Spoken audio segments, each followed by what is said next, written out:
We went into the building with some pushing and shoving. They allowed us into the building. The council chamber is shut, no air conditioning, no staff, so we can't do any work. So senators and House of Rep members are at the foyer waiting. We are waiting for the invasion that has not taken place. We are calling on Senator Akpabio to hurry up and invade. It's taking too much time. I don't know why it's taking too much time to overthrow the government. So Senator Akpabio, if you're listening, and the gang, we're waiting for you to invade so that we can photograph all of you and send it to the embassies. So the sooner you invade, the better for us. A lot of journalists here are tired, they're hungry, they want to go home, and you're taking too much time invading the National Assembly. You're breaking the law. We want evidence you're breaking the law, and the DSS operatives who are here also, please photograph all of them. The security should be guarding us, but not preventing us from entering here. That's what they should be doing. Do you think democracy, from everything you've seen, is under threat? Well, the fact speaks for itself. In law, we said loquitur. The facts have spoken for itself here, and it's a terrible embarrassment.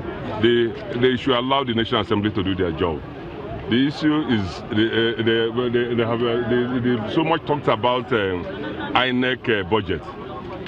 The Senate want to talk about the budget again, and this place is blocked. So is the INEC issue, the budget is the issue now? The answer is no. What do you think is the issue? Well, I don't know. We are here to do our job. You know? Are they plot to impeach the Senate President?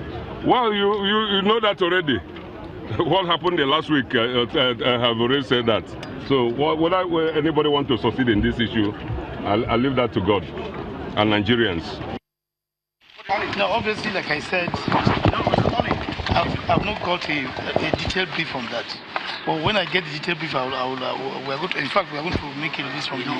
Is police involved? No, we're not. To be frank, to me, it's a surprise to me. You know. But they said they got orders from above, so why is it a surprise to you? Who said? And that's what we heard. I don't know who said this, but like I said, police are not involved.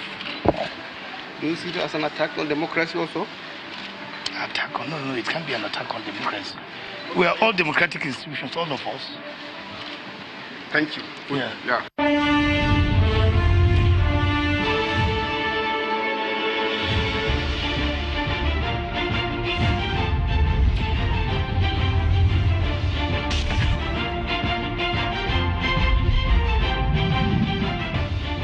Welcome back, everyone. So there are allegations that a plot to impeach Senate President Bukola Saraki was imminent and was part of what led to the drama at the National Assembly. Well, what does it take to impeach a president? Let me show you some of this information so that we can give you perspectives to it. So in the National Assembly is on recess right now. To reconvene the National Assembly, what does it take? Look at this. You need the presiding officer to, decide to reconvene the National Assembly, and to hold a sitting in the plenary, a quorum has to be made. To reconvene, this is what you need to do. This is the persons that are permitted by law to reconvene, the presiding officers. But to sit at the parliament or the Senate, you need a quorum. And what is a quorum of 109? There are 109 senators. You need 1/3 of them, which is about 37. And the total number of seats are 109. So there have been controversies on whether or not the Senate President or the Deputy Senate President is going to be removed. So that is what the law says about sitting in the National Assembly, or the Senate, that is. So let's look at that information regarding the removal of a presiding officer. So you need a 2/3 of 109, which gives you about 73 to be able to remove them. These are the current presiding officers of the Senate. So as it is right now in the National Assembly, let me show you a breakdown of the senators, their seats, and their political parties. Let me tell you that this information we are going to show you was what was obtainable before they went on recess. Now, please take a listen to this one. The changes might occur when the parliament reconvenes and more official statements made on the floor. The breakdown is based on the status of the upper chamber before the reset 2 weeks ago and consideration on the convention of the parliament, which provides that lawmakers need to make their defections official on the floor when their letter is read. So this is what we have based on these issues. So APC 53, PDP 49, ADC. No, it seems those figures were the initial one. But the figures that we have now is APC 53, PDP 50, ADC 2, ABGA 1. We have a senator who left the APC, but officially he has not stated which party he is going into. And we have 2 vacant seats, Bochi and Katsina. Let's get back to the conversation and let's go back to our Abuja studio where the senators are going to be sharing the views on what is happening. I understand that Senator Biodun Olujimi now joins us from our Abuja studio. Senator Olujimi, thank you so much for joining us on the program. The PDP senators were quite early today.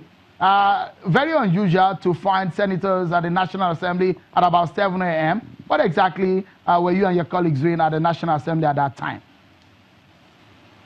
Well, we had very good information, Sean, and thank you for asking me in. We had very good information that the APC senators were holding meetings and were planning to invade the National Assembly. And of course, yesterday, the Senate leader was on television throughout the day saying that National Assembly must reconvene. And there is a process for which the National Assembly should reconvene. That process had not even been started.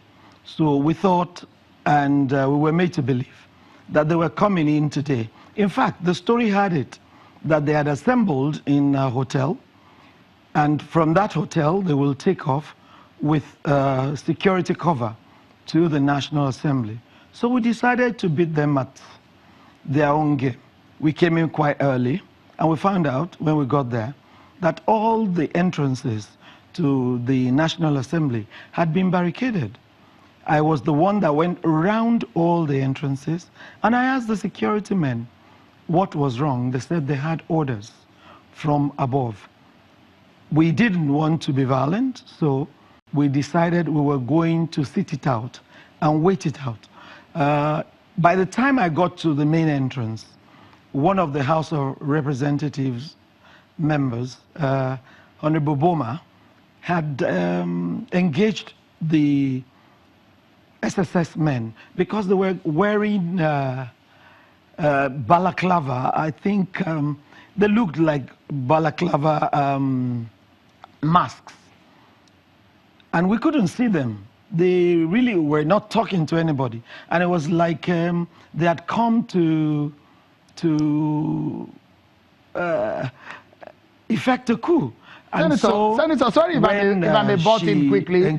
Senator, sorry, if I may butt in quickly. Senator Magnus Abia told us that nothing of what the PDP senators were thinking was correct. They in fact said they did not meet this morning, and they did not even meet at a hotel, and that you guys were just assuming on a wrong premise. That cannot be true. If nothing happened, why was there no APC senator around all through? Not even one senator from the, not even one House of Representatives member. And why did the DSS DG lose his job? If he didn't do anything wrong, nobody would have touched him. But again, Senator, there's a big question here. There's a big question. Why are the PDP senators afraid of a possible removal of Senator Saraki and Ekwere Madu? What are your fears? Well, we don't have fears because none of them was a party to the election of Senator Saraki and Senator Ekwere Madu as presiding officers. You will remember, Sheung, that when we resumed, it was majorly the PDP senators and a few APC senators who were loyal to the two of them and didn't go to the conference center that joined us to elect the two of them. It was the reason for which we were able to also install a deputy senate president for the opposition party then. And so, if they were not party to it, if they need to remove the two of them, there has to be a... Senator, we're out of time, but there is one important question that I need to ask Senator Magnus Abe, and I would like you to quickly answer in 20 seconds. So if you say that they're acting on a false alarm, how would you react to the sacking of the DG of DSS? Senator Magnus Abe, if you can react in 20 seconds, please. Well, let me say that the government has the right to hire and fire their security chiefs. That is a prerogative of the government. As far as I know, nobody has said that that has anything to do with what happened at the National Assembly this morning. But let me say clearly that you can see that the PDP is not only misinformed, but they are also totally misinforming Nigerians. They were talking about Senator Akpabio. Senator Akpabio is in Uyo as we speak. He has never even been in Abuja today. So a lot of the information based on which they acted, based on which they mobilized thugs and people to the National Assembly, based on which they were making allegations of a plot against democracy and a coup against democracy, all that information was false and premised on false information. Yeah, we're out of time now. We're out of time. We need to go. But let me quickly show you the right figure of what we were pushing out to you earlier about the status of the senators as they stand right now. I told you those are figures before they went on recess. So that is how it stands. APC 53, PDP 50, ADC 2, ABGA 1, 2 vacancies, 1 senator, well, considered partyless because he has not officially declared where he's moving to. Things might change in the coming days, but based on our investigation at Channels Television, that is what is obtainable. But I must sincerely thank my guests and the panel tonight on the program, Senator Biodun Olujimi of the PDP, Senator Magnus Abe of the APC. Thank you so much for joining us on the program today. That's our show, everyone. Thank you so much for being part of it. I'm Sean Kimaloye. Bye-bye.